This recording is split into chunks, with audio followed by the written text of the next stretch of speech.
Astagfirullahaladzim, ya Allah, ya bumi ternyangka, tuh tinggali ya tinggali. Bapak nomor rawatna di dieu ngadan.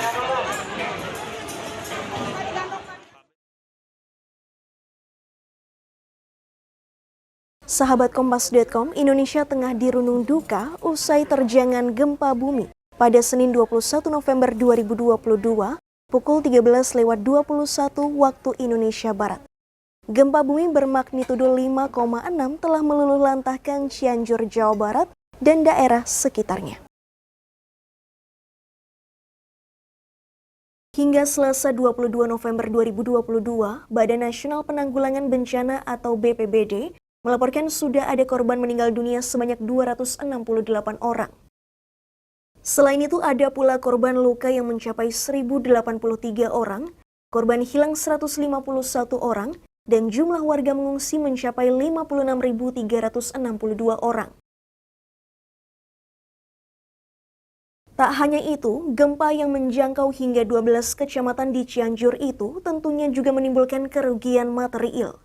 Sejauh ini sudah ada 6.570 rumah rusak berat, 2.071 unit rumah rusak sedang, dan 12.641 rumah rusak ringan. Namun hingga saat ini kita masih terus memantau perkembangan terbaru dari jumlah korban dan kerugian akibat bencana ini.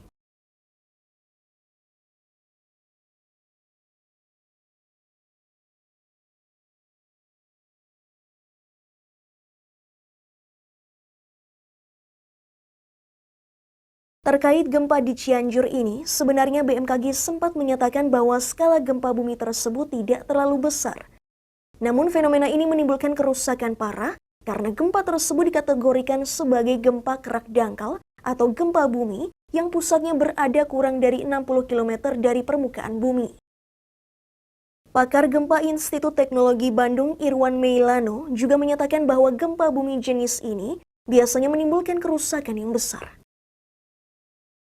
Ada beberapa analisis mengenai penyebabnya, yang kemungkinan yang pertama bahwa gempa tersebut sangat dangkal dan kemudian di lapisan yang paling dangkal itu terdapat tanah yang sangat lunak, sehingga pada saat gempa terjadi kemudian teramplifikasi atau terkuatkan gelombang gempanya sehingga kemudian kerusakannya semakin dahsyat.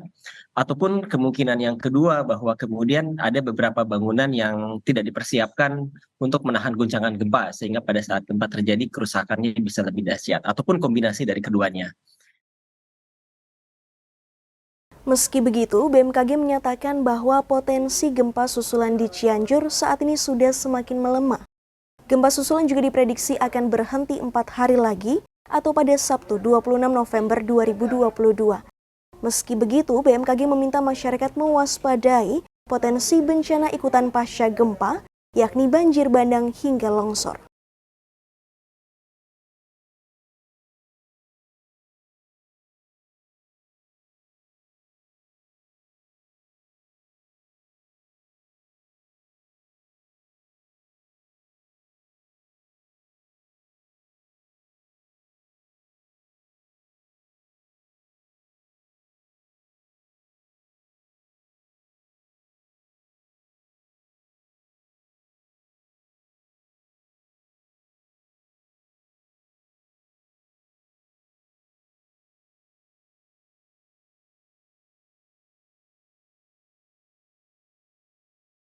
Merespons bencana gempa bumi ini, Presiden Jokowi langsung bertolak ke Cianjur, tepatnya ke Desa Cijedil, Kecamatan Cugenang pada Selasa 22 November 2022. Dalam kunjungannya itu, Jokowi memberikan sejumlah instruksi soal penanganan gempa. Salah satunya yakni meminta agar evakuasi para korban tertimbun didahulukan. Ia juga berjanji bahwa pemerintah akan memberikan bantuan dana untuk perbaikan rumah-rumah warga yang rusak. Jokowi juga memberikan sejumlah instruksi lainnya, seperti pembukaan daerah terisolasi, meminta perbaikan infrastruktur dilakukan saat kondisi sudah aman, serta memerintahkan penambahan tenda darurat. Mengingat Indonesia merupakan salah satu negara yang rawan gempa, Jokowi juga menyarankan agar pembangunan rumah warga menerapkan standar anti gempa. Tetapi yang paling penting adalah pembangunan rumah-rumah yang terkena gempa bumi ini diwajibkan untuk memakai standar bangunan yang anti gempa oleh Menteri PUPR.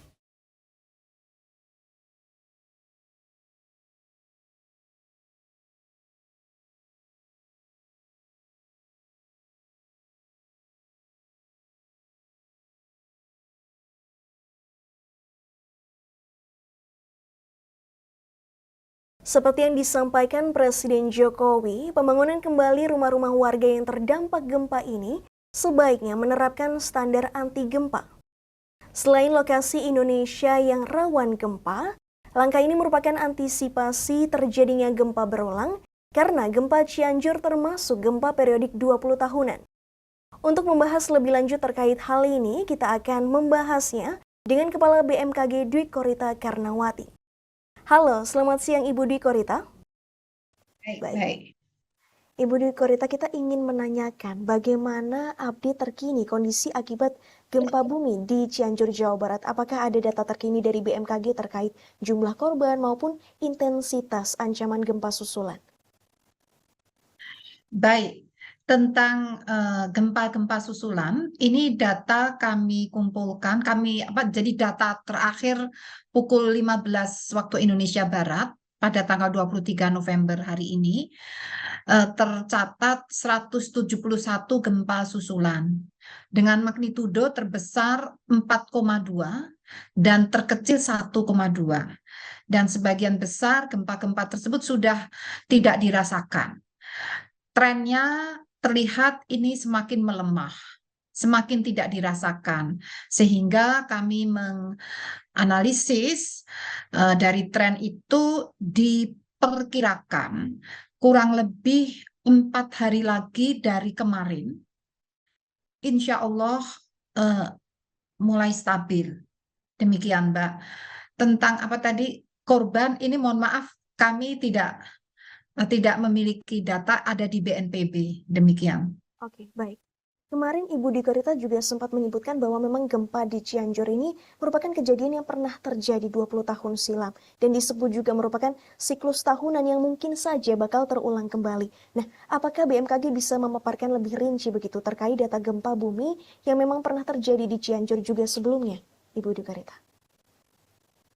Baik, Mbak. Jadi berdasarkan catatan sejarah gempa yang merusak di zona sistem sesar yang baru bergerak kemarin, pernah terjadi, yaitu pada tahun 2000, pada lokasi epicenter yang sangat berdekatan, dengan magnitudo 5,4, jadi sedikit lebih rendah. Dan berikutnya terulang lagi kemarin ya, 2022 ya, jadi kurang lebih kalau dari 2000 ke 2022 kan 22 tahun. Nah, namun sebelum tahun 2000, yaitu tahun 1982, sekitar 18 tahun sebelum tahun 2000 itu juga pernah terjadi gempa yang tercatat juga menimbulkan kerusakan, namun magnitudonya berkisar 5,1. Demikian. Jadi memang siklusnya kurang lebih 20 tahunan ya, tidak 20 tahun persis. Ada 18 tahun, kemudian 22 tahun. Nah, ini kan kurang lebih kan siklus 20 tahunan. Demikian. Pada epicenter yang sangat berdekatan, pada sistem patahan yang sama. Demikian. Baik, berarti pada tahun 1982 dan 2000 ya, begitu Ibu Dwi Korita ya? Betul. Baik. Kemarin juga sempat disebutkan ya, Ibu, bahwa memang salah satu penyebab gempa bumi di Cianjur ini adalah sesar Cimandiri. Nah, kalau kita berkaca dari kejadian ini, sebenarnya ada berapa sesar aktif yang memang patut diwaspadai oleh masyarakat?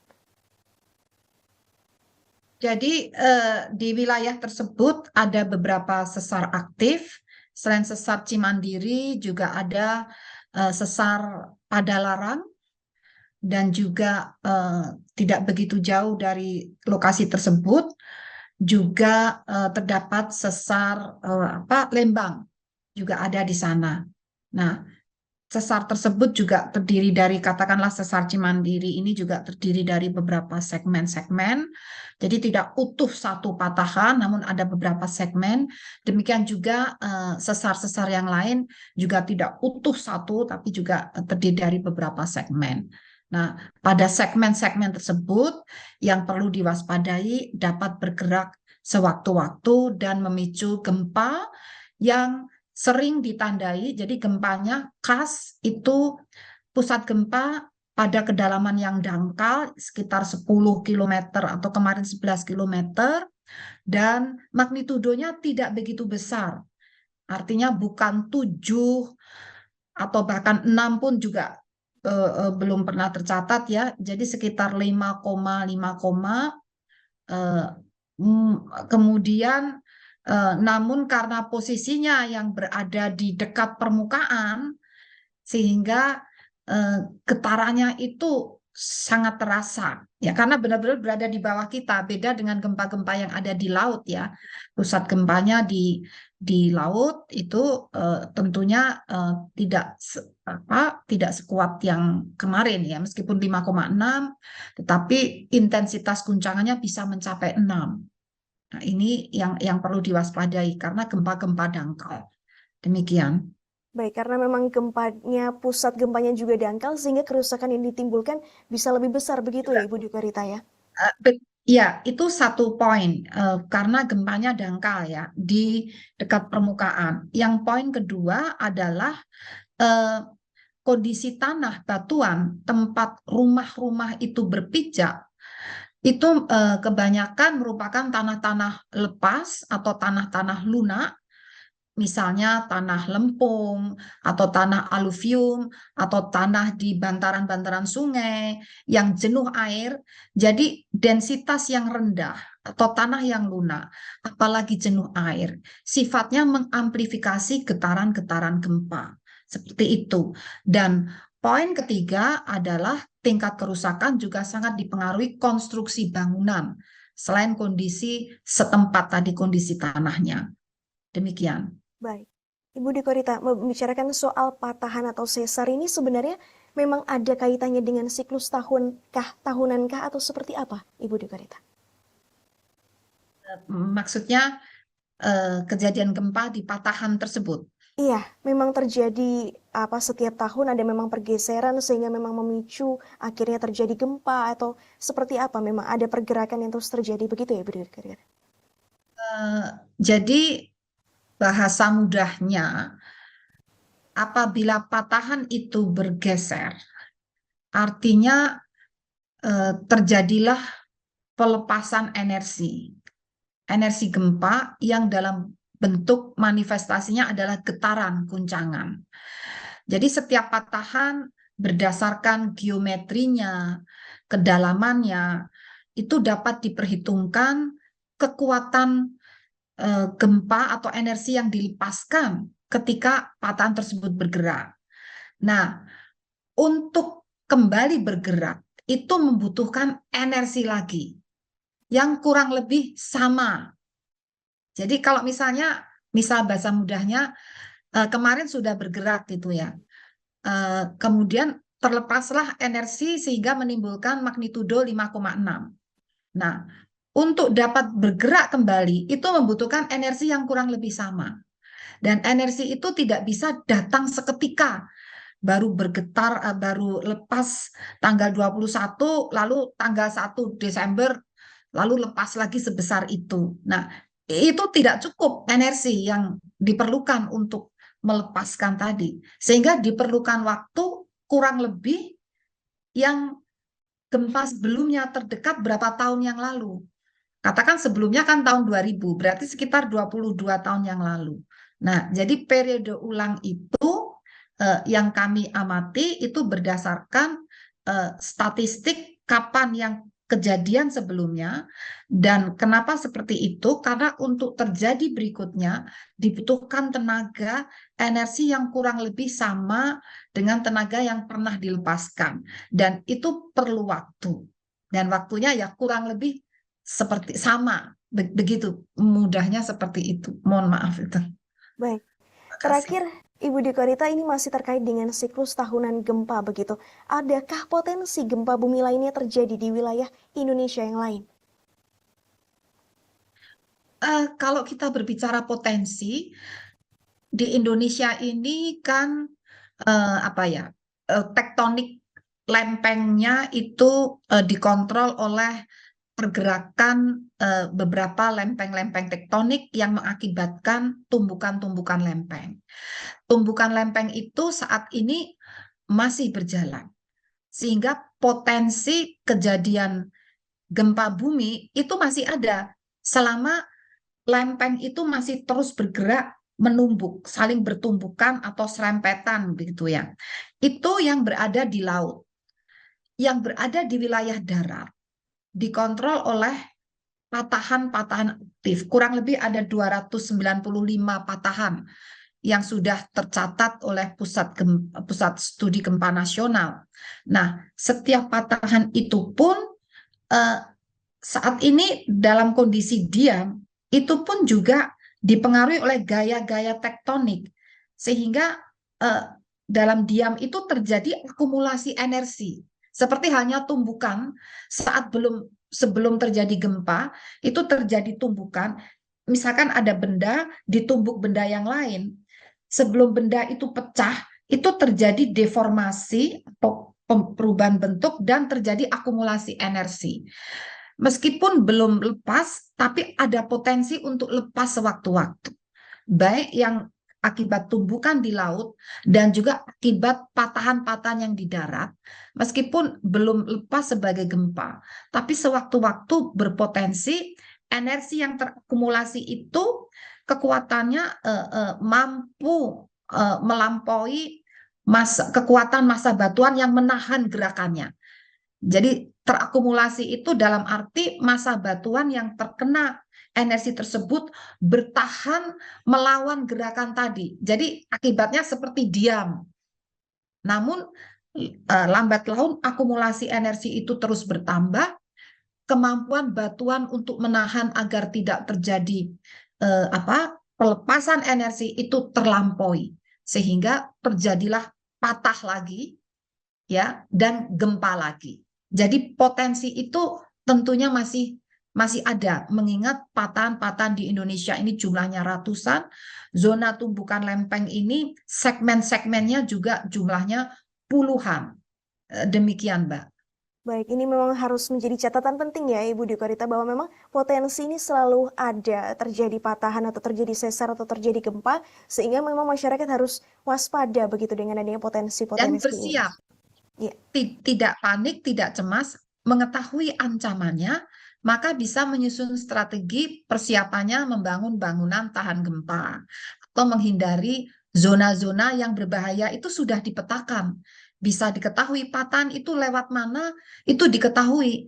Jadi sambil menunggu lepasnya energi berikutnya, kita ini bersiap-siap menata ruang, menghindari tempat-tempat patahan yang berbahaya, atau kalau terpaksa berdekatan harus dibangun dengan konstruksi tahan gempa, dan berupaya untuk menyiapkan berlatih. Mulai anak-anak ya, kasihan banyak korban kan anak-anak. Ini edukasi harus terus diberikan, misalnya melalui sekolah. Tahun 2012-an ya, tahun 2010-2012, saya melihat kurikulum, kebetulan anak saya sekolah SMP saat itu, SD, SMP. Kurikulumnya itu sudah ada pelajarannya tentang itu. Nah, tapi bagaimana menjaga keberlanjutan, sehingga anak-anak SD, anak-anak sekolah bisa waspada dan bisa mengantisipasi, menyelamatkan dirinya apabila ada goyangan gempa, apa yang harus mereka lakukan. Jadi edukasi itu juga sangat penting. Demikian, Mbak. Baik, Ibu Dwi Korita, terima kasih sudah menyempatkan waktu untuk wawancara sore hari ini. Semoga nantinya ini informasi dapat disampaikan atau diterima dengan baik oleh para penonton Kompas.com. Terima kasih banyak Ibu Dwi Korita. Salam sehat Ibu Selamat Dikarita. sore. Salam Selamat sehat, sore. Mbak. Baik. Assalamualaikum. Bencana di Cianjur tentunya menyisakan duka bagi masyarakat. Banyak orang yang kehilangan anggota keluarganya maupun tempat tinggal. Untuk itu, kami mengajak sahabat Kompas.com untuk membantu mereka dengan bantuan doa maupun donasi yang tentunya bisa bermanfaat bagi mereka. Uluran tangan kalian bisa disalurkan melalui link yang tertera di bawah ini dan di kolom deskripsi. Semoga kondisi para korban semakin membaik. Dan demikian kabar terkini soal terjadinya gempa di Cianjur. Seperti biasa, jangan lupa untuk menuliskan pendapat kalian di kolom komentar di bawah. Saya pamit undur diri, saksikan terus news update hanya di YouTube Kompas.com. Jernih melihat dunia.